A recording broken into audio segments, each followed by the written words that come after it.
In this episode, I want to talk about the people that are not covered by the media, the heroes, the nurses, the doctors, the people that are working on first line of defense, the responders, the people that donate their own time and their life to saving people, people who spend their efforts and their connection in getting supplies to the infected city.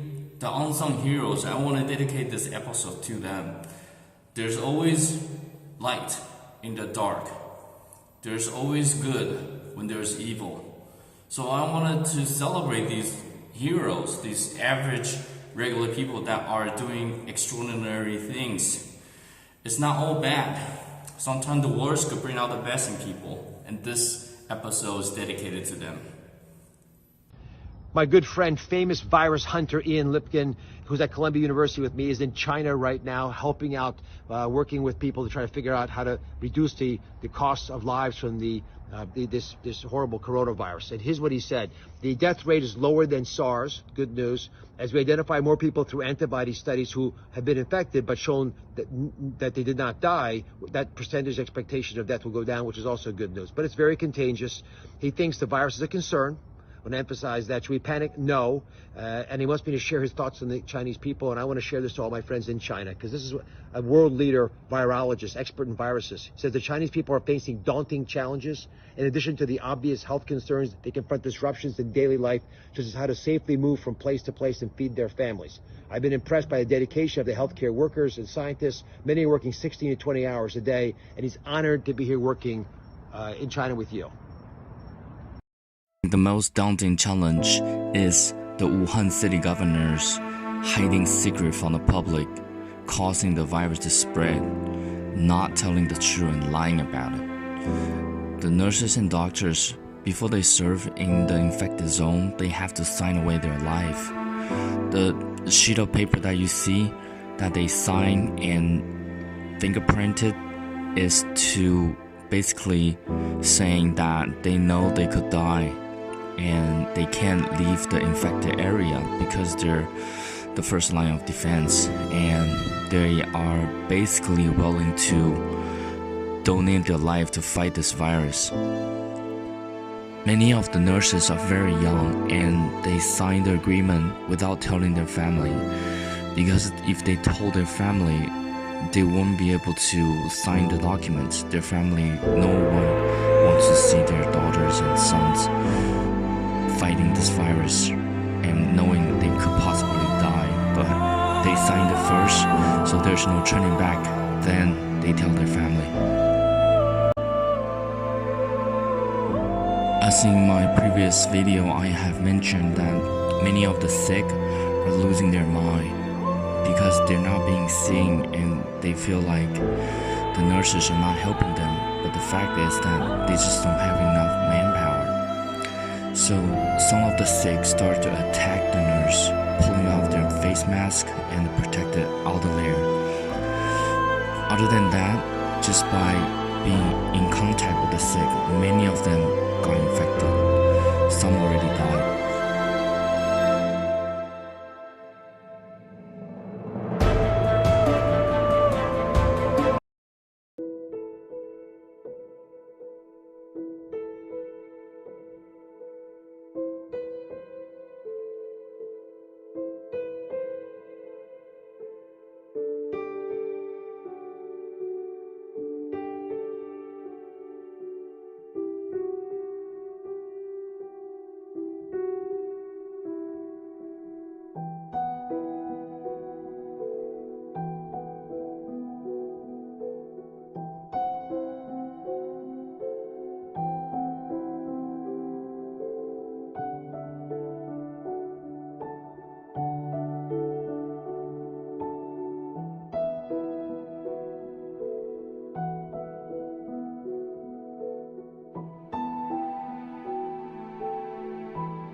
Some of you are probably wondering, can they just leave? If they just can't take it, can they just leave? Well, once you have signed your life away serving this duty, you can't really leave because you are part of the infected. And yes, you could run away. If you do that and you're infected, you could be charged with a crime, and also you will not be able to serve in this industry or profession for the rest of your life.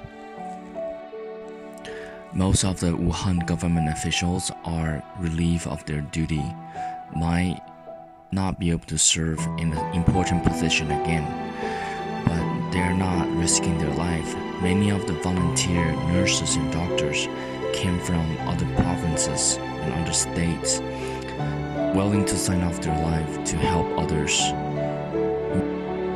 These good-hearted people having to clean up for the mistakes that these selfish governors are making. They're not just endangering the lives of Chinese, they are endangering the lives of the whole world and should be held accountable. 你好嗎？你喺哪裡啊？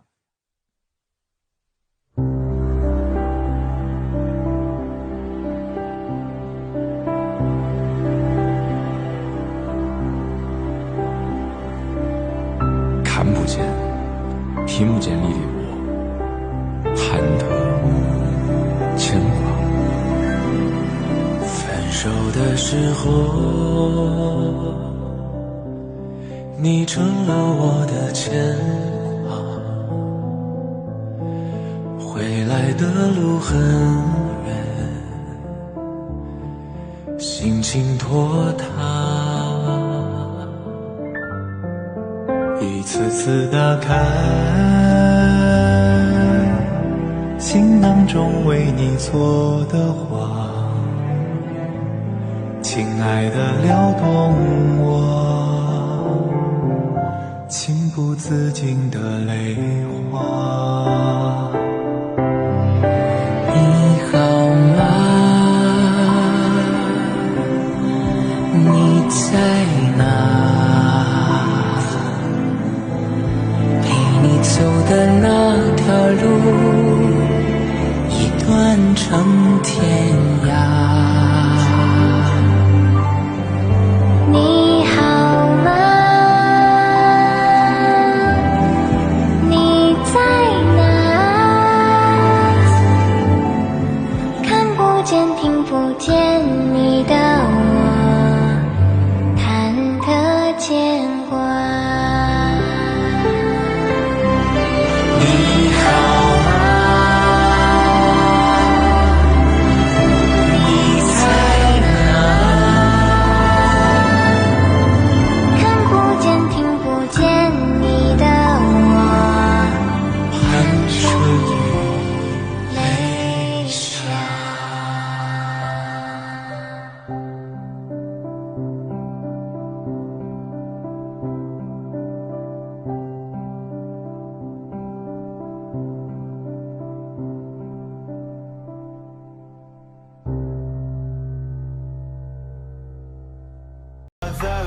It's caught in the crossfire.